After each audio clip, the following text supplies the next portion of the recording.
Everyone. Hey everybody. Welcome back to our channel, Ebb and Flow. with your host Shannon William Lowry. Well, Shannon I did the French part and still skipped and. Yeah, that's why it's Shannon William. It's a late night tonight. Yes. It's a late night tonight. Anywho, guys, welcome back to our channel. We're definitely excited to have you. If you are watching on YouTube and it's your first time, welcome to the third episode of Ebb and Flow. Yes. And if you are listening on Spotify, welcome to, again, the third episode of Ebb and Flow. Yeah.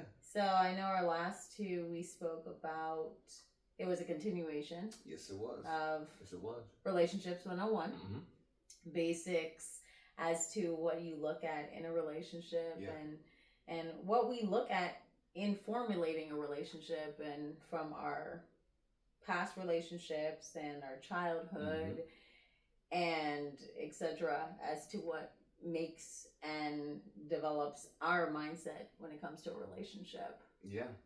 And I know this episode, to, I guess you can say, kind of continue on in some way, shape, or form. Sort of. To that topic is we're going to be talking about traumas and triggers. Yeah. I think that's a pretty major one in what can set a relationship either on a good foot or a bad foot. It's true. It's true. Yeah. You know, those traumas and triggers, it's something that will definitely throw you off if you're not ready for them. Everybody has their set traumas and triggers, no matter what. And I know we touched on that part, the last episode on Relationship 101 Part 2. But it is true though. Everybody's gonna have their own set triggers, own set traumas.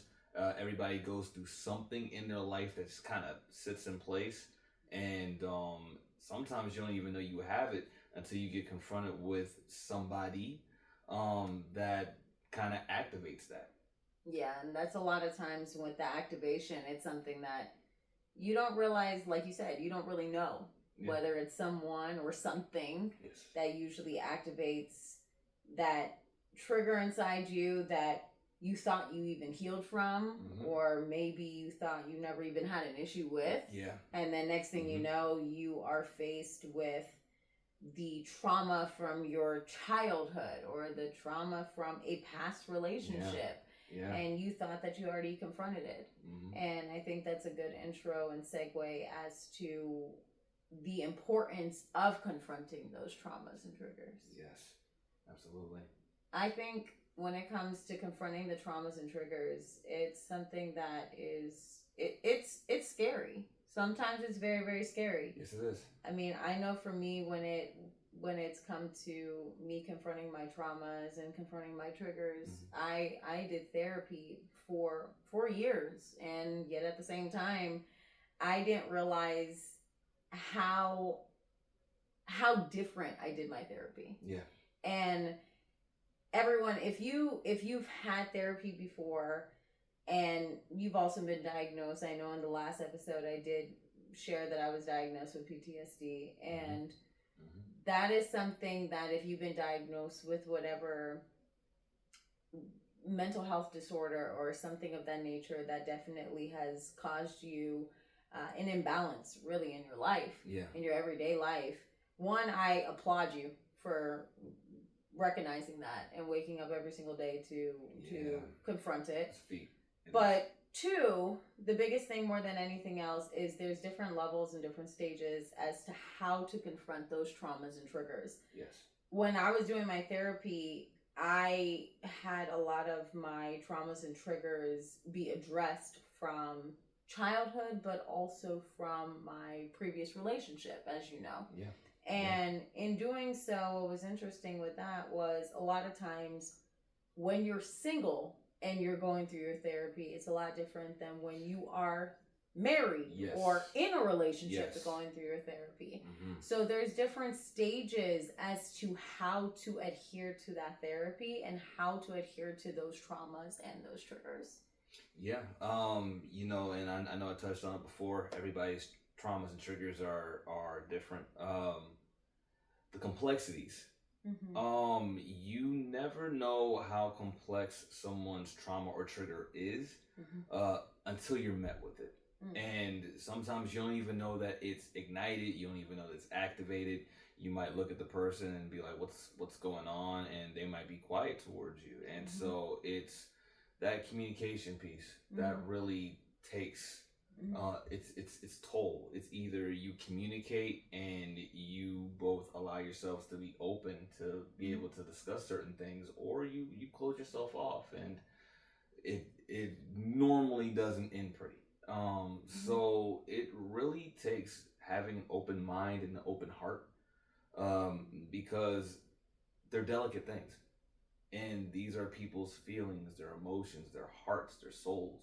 And with these things, it's all intertwined into like one big ball, if you will. So I mean, it's a unique thing. And guys, just to be very honest with you, I like to use usually everyone, not just guys, because I want everybody to be inclusive. Universal. It's a universal language, so I just like to be very transparent with that. But to be very honest and confrontational, if you will, with you all in a healthy way, we actually have dealt with our traumas and triggers. See, this show is something in which we are being very transparent, and the one thing that we said that we were going to do is be very, very, very, very transparent. Yes, we did. When it comes to certain aspects of our marriage, we definitely had a lot of traumas and triggers that we didn't start with trauma dumping, but we definitely started with bonding on understanding that we did have traumas and that we did have triggers. And in those traumas and triggers, the beautiful part about all of that is that if you came from a background where those traumas and triggers really caused you a lot of discord, I feel that that can be a commonality to realize I never want to be like that again. And or I never want to go that route. Because my parents went that route, or my great uncle went that route, and maybe that was a relative that was extremely close to you, and that was somebody who you said, I just never want to be like that person again, or you've seen the repercussions that came from those traumas and triggers with other people that caused you to have an offset of traumas and triggers. And I think a lot of times when it comes to traumas and triggers, it gets a really bad rap, because a lot of times we think that the person's crazy. Right. Yeah. You know, you hear, for instance, and I'll use me, for example, with my PTSD. I remember when you told me that I had PTSD based off of certain traumas and triggers that had occurred. And I specifically said, there's no possible way that I have that. Only soldiers get that. And while I knew that PTSD came from or comes from something that's very, very, very deep, a lot of times, everyone, we don't see our traumas and triggers because we look at somebody else's traumas and triggers and we say, well, those traumas and triggers are not necessarily the same way that mine are, or mine are not as severe. For instance, I grew up watching Lifetime movies as a child, which I probably should not have watched them as young as I did. And when I say Lifetime movies, everyone, the Lifetime movies that are on now, those are just comedy and stupid. It really is. But the Lifetime stories, the heartfelt, deep, real Lifetime stories, I would watch those stories, and I remember there was one Lifetime movie that was called The Good Mother, and it was actually one of my favorites because it was of a mother who had Munchausen's by proxy. And I watched this probably when I was about, I want to say 10, and so I was very familiar with Munchausen's by proxy, and I thought, okay, well, my story is not nearly as bad as that person's story right there. So I can't have those same traumas and triggers that that person has. So my life is not necessarily that bad. And I will definitely divulge more of my story later on. And I know will divulge his story as well later on as far as childhood traumas. However, I am learning now, and I'm learning now actively, not just through my husband, but through other people who have heard my story, realize your story is not that, for lack of better words, good. It's not a plush story. No. And I can be very transparent. I did not grow up in a plush fairy tale story. No. But in my head, I definitely did, because I would look at other people's traumas, and I would look at other people's stories and other people's triggers and say, well, they're doing that and they're doing so great. And I would downplay mine. Yeah. And I think a lot of times when we go through certain things that have to deal with our issues and our traumas and our triggers, and we deal with them alone, we downplay when we meet somebody else or some bodies that are telling us, hey, you know what? Those triggers are pretty major. Yeah. And for good reason. Yeah. You're not crazy. You're not psychotic. You have them for a rational and reasonable explanation. And they didn't just come by osmosis, but they definitely came because something occurred in your life that caused you to have a little bit of that disturbance. Yeah. Yeah. Honestly, I'm gonna be real. You can keep going because you're on a roll. you are on a roll. I mean, I definitely have had my cause, you know, when it's come to traumas and triggers, and having, I will say too, the wrong people be in my life when it came to my traumas and triggers. Yeah. I've had people who literally looked at my life and said, oh my gosh, your life is like a movie. I wish I had that life. I still can't believe that. And truthfully, shoot, if you wanted it, by all means, you can definitely have it. I promise you, you can most definitely have it. And so it's one of those things that, are we still rolling, by the way, on there? Yes, we are. Okay, good. I just wanted to make sure. Last time, there were some technical issues with the YouTube channel, so we just want to make sure we're good. Yeah. But when I think of people wanting to have traumas and triggers as, I'm not going to say a colossal joke, but in one breath, they want to say it's not necessarily the best stigma that comes with the ramifications of having those traumas and triggers. Yeah. For instance, like I shared, I have PTSD. I still struggle with it, body dysmorphic disorder. And that was something for me that my ex definitely did not think I was serious about. He thought it was a joke. Yeah. And so certain people don't understand that with those issues, it's not something, one, I want to say too, if you do struggle with that is not an issue what you want to have. No. Because it is a very complex and complicated thing that goes on in your mind. And it definitely stems from something very deep, again, that occurred in a trauma that caused a trigger, and it becomes a reoccurring type of thing. But then in the next breath, you get people who say, man, that story that you have can become a testimony. And in that testimony, you can get likes, or you can get clickbait, or you can get content. And I used to look at people like, you want that content? That is a content I don't want, because that is something that I'm struggling with every single day, that I wish I could quote unquote be normal. Yeah. Whatever that is, because we all have our traumas and triggers, and find that dissonance within my life that I can just go, you know what, let me just drown out the noise and figure out how I can overcome those traumas and triggers, and not have to lie and put on a happy face 24/7 and put on a mask to pretend that everything is peaches and cream and hunky-dory. Yeah. But in reality, I'm literally trying to mask my trauma and trigger every single day. And that is probably one of the hardest things to do. Yeah, I can definitely speak on that.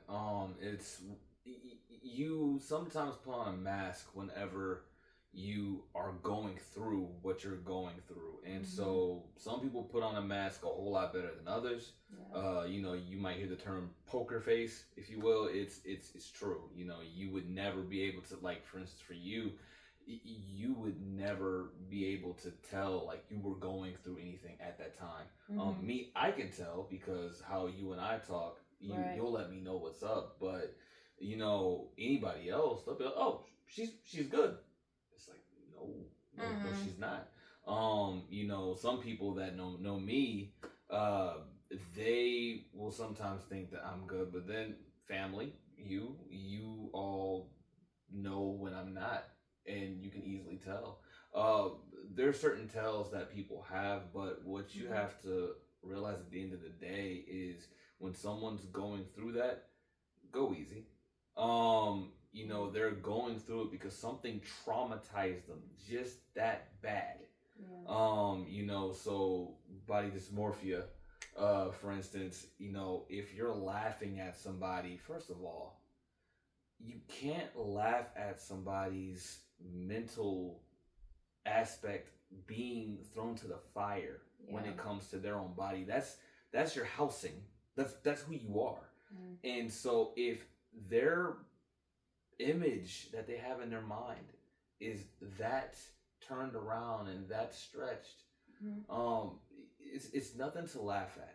It's nothing to poke fun at. It's nothing to jab at. And whenever you do things like that, you have lasting impressions that are left on that person.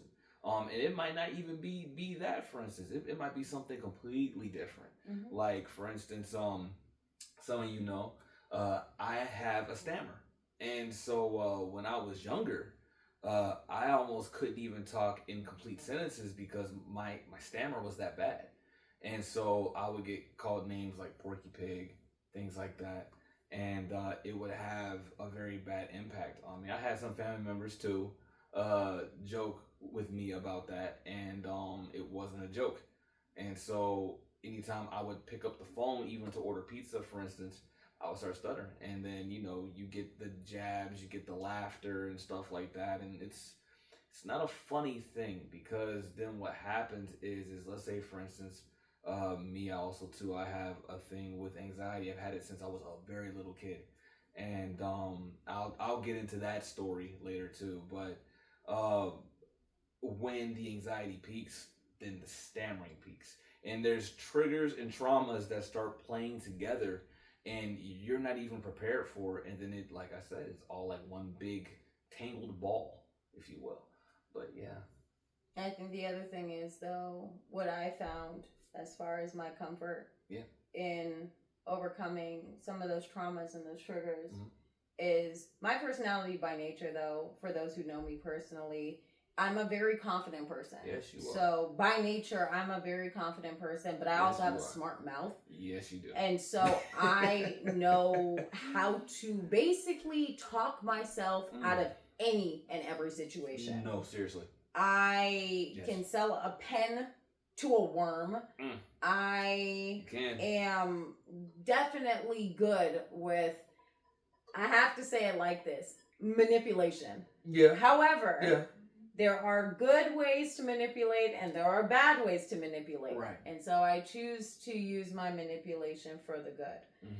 And I know this about myself, but I also have been around people for a good duration of my life who have used manipulation in the worst of ways. Yes. And it caused a lot of trauma inside me, which started trickling into triggers and developing triggers. And there were certain things that would start to happen where, even though I was so confident, a lot of people would think there was nothing wrong with me, just like you said. Yeah. I would have this poker face, like there's nothing wrong with her, or you have a good one, or she likes me. Even though I will literally tell somebody, I don't like you. Like, I legit do not like you. But they laugh and oh, she's so funny. No, really, I don't like you. But it doesn't matter how many times I would say it, in their minds, they would genuinely think that I liked the person because I was kind. Yeah.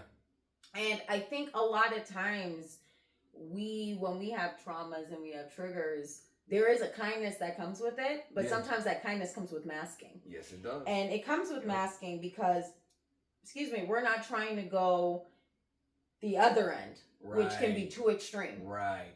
By nature, with my confidence, I'm also a very blunt person. Yes. So with my bluntness, a lot of times I will definitely say what is on my mind. Mm-hmm. And I try to contain it as much as possible. You do. Because there's a lot of things that need to filter in this mind so that not everything comes out the way it's in this head. Yeah. And so it's very hard though when people sometimes also don't take you as face value, because today we are not face value. No. We're not very transparent. No, we're not. So, for instance, I can tell somebody, I really like you a lot, and they will look at my face and say, well, your face doesn't show that you like me. Why? Well, because you're not smiling all the time. Oh, I hate that. If I'm not smiling all the time, first of all, if I'm smiling all the time, I'm going to be transparent with you. If someone's smiling all the time, I'm going to be frank. I probably don't want to be around that person. No, I'm going to literally think there is something really loony with that person. There is. And there is something deeper that either I will have to take that person seriously to the side and ask what's wrong if I know that person on a one-on-one basis. Mm-hmm.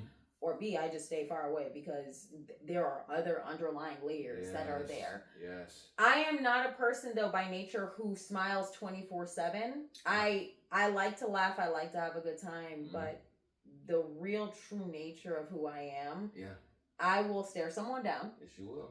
And sometimes that stare can be a little bit misleading to where they think, oh, she's reading me. One, I am reading you. Absolutely. Hard. Yeah. But two, I'm reading to see what you are hiding and not how I can be transparent or non-transparent, but how comfortable also can I be with divulging my traumas and triggers by me being honest and genuine with you and you being honest and genuine with me to divulge your traumas and triggers, and also how to balance those things out. Yeah. Because a lot of times too, people who have traumas and triggers they're one of the biggest empaths. Mm-hmm. They can feel so much. They feel everything. So, for instance, I don't like crowds. And I don't like crowds because I can feel so many emotions and feelings all at one time. Yeah. And a lot of times we have this notion of having gravitational pulls. Mm-hmm. I mean, we went to Vegas today and we were trying to get away from people, and it was just people literally having a gravitational pull, and we're walking this way and the person's walking that way. Yep. And a lot of times though, when you have that deep connection with your inner soul, people can feel that. Yes, they can. Because the world is cold. Yes. They're cold. Yes. So they're looking for warmth. Mm-hmm. So I also want to encourage you, anyone who's going through just trying to figure out, how do I receive my traumas and triggers? How do I accept my traumas and triggers? Mm-hmm. Just be honest. Yeah, that's it. Just be honest. That's it. I can be transparent to say that actually the other day I went and told one of my bosses that I have PTSD. Mm-hmm. Now, I was very transparent. Mm-hmm. I said, when I'm going through hard days or sometimes when I have to take off, it's because I have PTSD. Yeah. And I had to divulge that information, whether my boss was going to receive it well or not. Mm-hmm. It was something inside me that I had to actually do for me. Yeah. It wasn't even for my boss. It was for me. Yeah. It was to understand the connection that, yes, I have this disorder. Mm-hmm. It is now a part of me. Mm-hmm. And I have to just take it for what it is and accept it and figure out how to live my life with this disorder. Mm-hmm. And I'm all about words. So I'm all about the power of words. I'm not going to speak something over me and say, I'm going to live with this disorder for the rest of my life. Right. That is not what I'm going to say. Right. And I'm not going to run with it and say, okay, yes, I have PTSD. And you know what?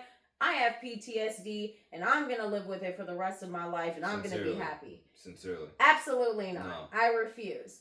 What I'm going to do is accept that PTSD and say, you know what, this is a part of me. Right. I know where it came from. Right. I know how it's been developed. Right.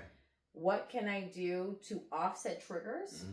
What can I do to also offset some of the traumas that had occurred that continue to progress forward into those triggers to give me those episodes? Yeah.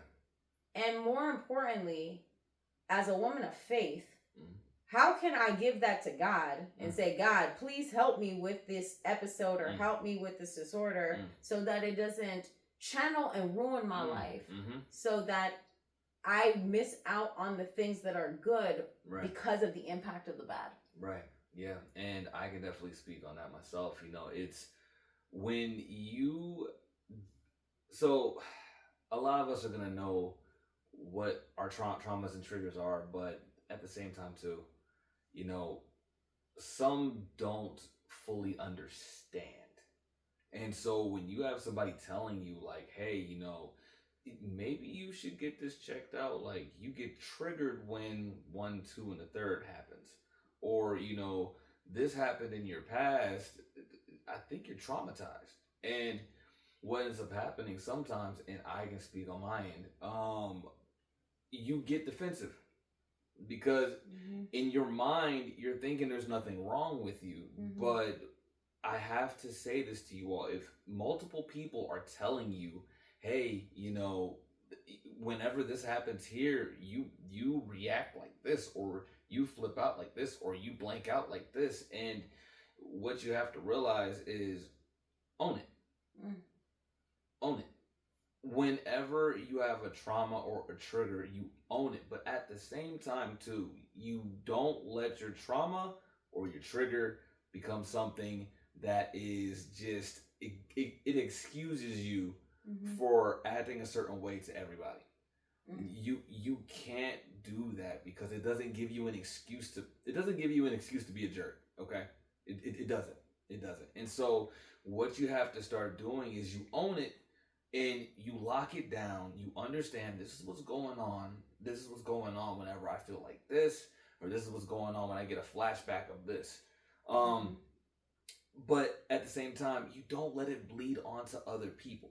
You know, you always hear the saying, hurt people hurt people. Don't let your hurt somebody else. Because then you have that cycle that takes place. And that usually is a never-ending cycle. And I agree. And I think a lot of times too, you just speaking on hurt people. I am so sorry. This is going to bother the living daylight out of me. So give me one moment. Here we go. It really is going to bother me. Okay. It's still recording. All right. I see the little red there in the mirror. We're all right. Yes. And there's a very good trigger for me and a trauma for me, because I, by nature, am definitely very controlling. And I had to be controlling. Yeah. Growing up, I didn't have a choice but to control myself. I had to make sure I was good. And like I said, I will definitely divulge my story later on down the road. Yes. But I didn't have a choice. And so I only had me. I had to make sure that I was good, and survival was my middle name. And that's where a lot of my PTSD definitely comes from, is double, triple, quadruple checking to make sure that my safety is good, and to make sure that everything is on lock.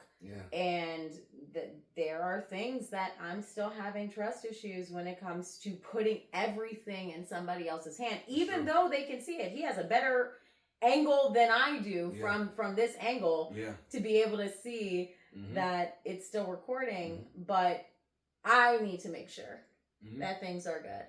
And my thing too, when it comes to men, that's one of my biggest issues more than anything else, because I lacked a father in my life.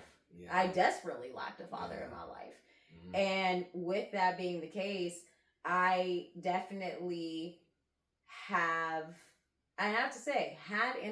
issues still with negating all that control to a man.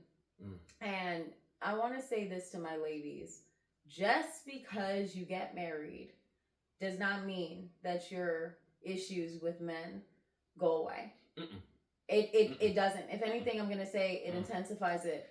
It's going to intensify it tenfold. It is going to make it to where you start realizing, uh-oh, I have these issues. Mm-hmm. And, uh-oh, you mean I got to give everything to you?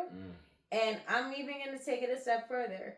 Ladies, just because you had sex with that man does not mean that you gave him everything. And I need to let you know something. That does not mean diddly squat. Mm-hmm. And I'm putting myself out there on that platform to say, you know, prior to meeting William, my thought on sex was vastly different. Vastly different. I was very selective. I knew who I wanted to be with, and I had my standards. However, it did not occur to me that there was this communication that one might catch feelings over the other, and there were something called human emotions that came into play. And I thought, well, I gave this person everything, and knowing very well, I didn't give that person everything. I gave that person love, of a foundation of love, but I didn't give that person a foundation of trust. I didn't give that person a foundation of my life. I didn't give that person a foundation as to the very depth and the very soul, even in divulging issues like this, to the core, to even have people understand, wait a second, hold on. Oh, maybe that's the reason why she acts like this. Oh, that's the reason why she acts like this. Oh, she's not a jerk. Oh, you mean she really is not trying to play me? Oh, she really has some psychological issues. I didn't know that. And I have to say that to my ladies, because I think a lot of times too, and I have to say this to my fellas too, because at the same time you think that a woman is maybe being a savage, and she's not. There's something deeper. Maybe there's an underlying layer that, oh, why is she so disconnected? Oh. Why is she more of a man than I am? This is off. You know, and it's very interesting because in the world today, we have our traumas and triggers linking and dictating as to the sex and gender that we are. And that is not true. No. I've seen men, my husband, be more emotionally inclined than I am. Absolutely. And I told him from the beginning, one of us had to be. Because if not, that was going to be a very, very, very, very, very bad day. Just relationship. Every day. It was just going to be rough. And I think it's important to understanding that your traumas and your triggers, excuse me, it doesn't defy and define you. It's both. Right. It is both. Like, for instance, when I just told you about traumas and triggers of sex, that would have been that is a very big trauma and trigger for me. And again, that will be at a later time with my story. But I can definitely, to sum it up, it definitely had to come with religion. Religious values. A bunch of people saying, oh my gosh, she's a harlot because she had sex before marriage. Well, gosh darn it. Gosh darn it, G. Willikers. You did not have sex before marriage. No, you did not. Okay. Right. Please. Right. And so, you know, and I have to say this, and a lot of people at the same time, they have this notion that, oh my gosh, sex before marriage is horrible. Sex before marriage is wrong. But what about getting married just to have sex and then divorcing? That is just as equally wrong. There are different types of things that you can do that are morally wrong. But that's a whole nother topic, and we'll get into that on a whole other section. But the point of the matter is, with that trauma for me, and that trigger of me divulging that, yes, I was not a virgin when I met my husband, that's still something that I'm still going to own. And I'm going to be very honest. I own it very proudly. Yes, you do.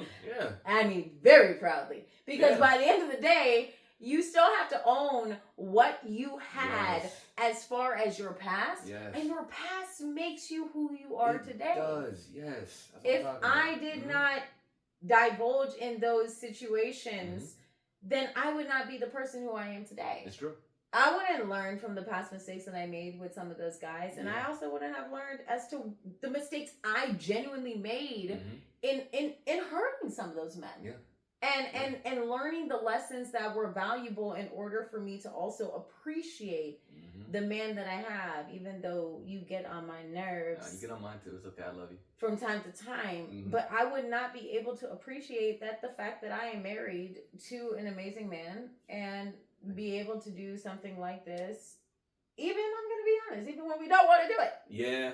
That's the honest truth. True. Even when we don't want to do it. Yeah. But this is what relationships of understanding yourself and your traumas and triggers can really help you in divulging information for other people and really helping other people to really say, man, if he can do it or she can do it, then I can do it too. And I do want to encourage you. If I promise you, there is something special because I am a person of God and I'm a person of faith, and God made me one of a kind, unique. However, by the end of the day, there is nothing any more special than what I'm doing or what William's doing that you can't go ahead and do and make that impact to somebody else and go ahead and be a guiding light and a beacon of hope of somebody else that you don't know who or what they're going through and what they're struggling today. Yes, absolutely. First, allow yourself to let it be known what it is that you're going through with that, because just like she said, somebody is watching. To sum it up, somebody's watching. Somebody is, and you don't know whose life that you're touching to be able to allow them to be great. Because let's be real, everybody wants to be acknowledged. Yes.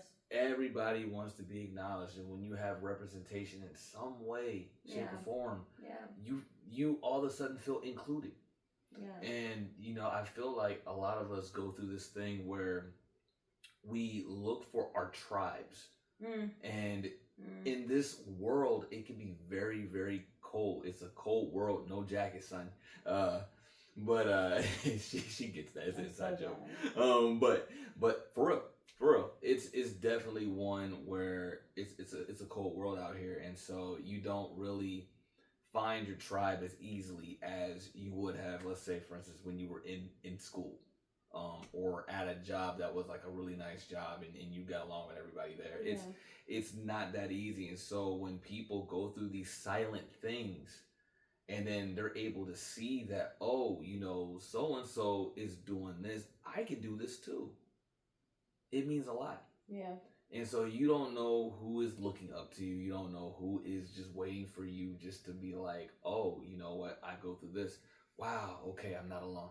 Yeah. And it's not to say misery loves company, but what it is these traumas and triggers, they're heavy. Yeah. And when you see somebody else being successful in it, it changes your whole prerogative, your whole perspective. For me, I know that I'll definitely go into my past as well with some things, but for me, mine was always wanting to fit in. And so if I felt like I wasn't fitting in, I would essentially be the butt end of a joke. I would allow myself to be prodded at, joked about, and again, you don't know what someone is going through. I am by nature a very serious person, okay? And I might have a joke here and there, but I'm just like Shannon. I'm not smiling 24/7.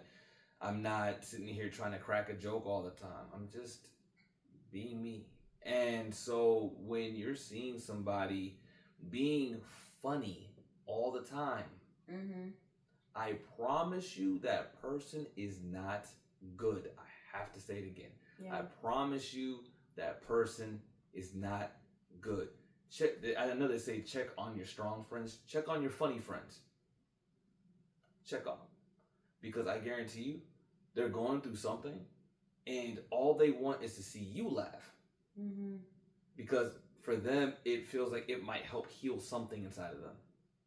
And there's so many people, unfortunately, who have perished due to that. And so you have to really understand that there's a lot out there. Yeah. Educate yourself. Yeah. Educate yourself even with the person. Like, I talk to Shannon all the time, and I learned something new about something that she's either gone through or what she feels or thinks.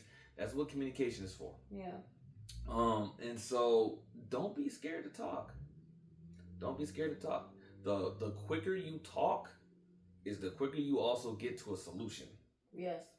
And that was something that I have to say I was very bad at for a long time. Yeah. I didn't talk about certain things because, again, Jester, it's all about fun, it's all about laughing and all this and all that. And so you have to see and be honest about what traumas and triggers that you have, and also too, if someone's telling you something that you do, it's a trauma, it's a trigger. It is. You have to take a look at what the root is. And then sometimes you have to confront that root. Sometimes you have to do that in order for you to move on and move forward in your life. Because if you don't, you'll stay in this box and you'll never be able to branch out. And so what I'm saying is be bold. What I'm saying is be brave. And be able to be yourself. And I think a lot of times too, to piggyback off of the funny thing, you know, my saying that I usually like to say is nothing in life is really that funny. Yeah, I remember you told me that. It's not. Mm-hmm. You know, at some point, the saying of what's so funny is really just that, what's so funny. Yeah. If you can have a conversation with somebody and just say, hey, how are you? And that person is not trying to make you laugh. Mm-hmm. My first question usually is, what's wrong with you? Yep. And no slight, but seriously, what is wrong with you? Mm-hmm. Why are you trying to make me laugh 24/7? Mm-hmm. Is it to stop you from crying? Mm-hmm. And a lot of times it is. Usually. Or the other thing that people don't talk about is to stop you from screaming. Yeah. Or having a breakdown. Yeah. You have no idea what somebody's going through, but I think it is very true. It's really a matter of being brave, being bold. It is. Stop hiding behind the mask. Mm-hmm. Take the mask off. Take it off. It sucks. Yeah. I'm going to be honest. Yeah. One of my biggest pet peeves is people asking me, and Will knows this all the time, Are you okay? Are you okay? Yep. Are you okay? Oh, she hates it. Are you okay? Is the question. Are you okay? Can you stop asking me that question? I used to get launched on. But the reason being is because it comes from a trauma and a trigger. Yes, it does. And it was my family constantly asking me when I was quiet, are you okay? Yep. I like peace. Yeah. So, of course, I want to be quiet, and I really just want you to be quiet, too. Yeah. And so, a lot of times, though, when you grow up in a household of discord, they're not going to know peace. Yeah. And so, they're going to think you're the odd one out. Yeah. And so, you know, a lot of times, you need to ask yourself, before you step out of the house, are you okay? Yep.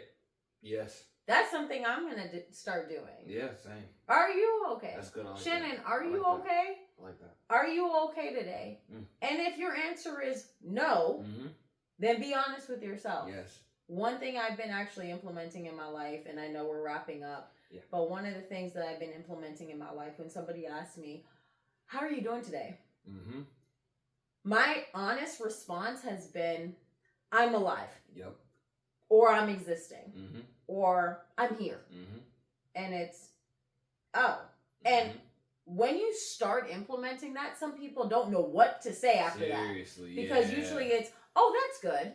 Because we go, I'm good, even if you're horrible. Yeah. And I am making an effort and have been making a valiant effort out of the last some years of just, I'm not going to lie to you. For what? I'm not going to lie to you, because if I lie to you, that means I'm lying to me. And if I'm lying to me, then that means I'm lying to God. And if I'm lying to God, then that's a whole other cycle that I'm never going to heal, honestly, from my own inner feelings. Yeah. I'm not going to own it and understand, wait a second, hold on. God didn't give us a spirit of fear, but a spirit of sound mind. Yes. that's the most important thing, is having a sound mind. And so, you know, sanity is everything. Yes, so when it comes to trauma and triggers, everyone own it. Just Please. go out there and own it. You know, if anything, take the mask off. Just like Will said, be bold, be brave. Yes. I promise you, it's gonna feel awkward. Oh yeah, yeah. But it's worth it. It is worth it. It's worth it in the end. Yes, it is. So I know, like I said, we are wrapping up. I think this is a good segue for next week's topic to be really continuing on traumas and triggers. Yeah, absolutely. But maybe in our marriage. Yeah. And then maybe after that, deep. dive a little bit deeper into our individual selves. Who knows? We'll go ahead and see which one we're going to do, which order, but you got to stay tuned in order to figure it out. Stay tuned. So, again, thank you so much, everyone, for joining us. We really appreciate it. Absolutely. Be honest, it's a late one, but we're coming to you. Yeah. We're coming to you live from Phoenix, Arizona. But we're just so excited to be here doing this with you. Even though, like we said, sometimes we don't want to divulge all that information, but the information that we're divulging is to really help you and also help us in our healing journey as well. Yeah. So make sure you comment, subscribe. Please. To our YouTube. Absolutely. Follow us on Spotify. Follow us on Facebook. Yes. The information is going to be below. If you want to know a topic or have a conversation of a topic that you want us to go ahead and talk about, please go ahead and email us. Let us know. We have all our contact information in the bios. Yes. Don't be a stranger. Feel free to reach out. Is there anything else you got to say? No, you all just take care. Peace and love from above. All right. God bless, guys. Have a good one, and we'll see you next week. Peace. Peace.